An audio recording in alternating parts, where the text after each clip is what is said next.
جماعت میں تاخیر کرنا، افطار کی وجہ سے مغرب کی نماز میں جماعت میں تاخیر کرنا، اس کا کیا حکم ہے؟ چنانچہ افطاری کی وجہ سے مغرب کی جماعت میں کچھ دیر کرنا جائز اور درست ہے، اس میں کوئی حرج نہیں، اس میں کچھ حرج نہیں ہے۔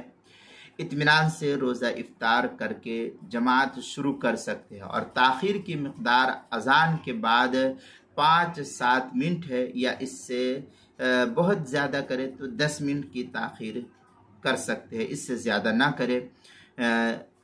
یہ فقہا لکھتے ہیں کم از کم 5 منٹ اور زیادہ سے زیادہ 10 منٹ، اس سے زیادہ تاخیر ٹھیک نہیں ہے مغرب کی نماز کے لیے۔ چنانچہ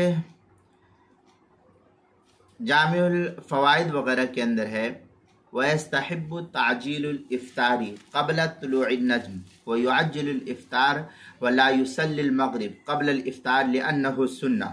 یہ فتاوی جامع الفوائد صفحہ 76، میر محمد کتب خانہ، اور فتاوی رحیمیہ جلد نمبر 6 صفحہ نمبر 244، دارالاشاعت کراچی کا چھپا ہوا نسخہ، اس کے اندر مراقی الفلاح میں ہے ایضاً فکانا تاخیرها مکروہا الا فی یوم غیم و الا من عذر سفرا او مرض۔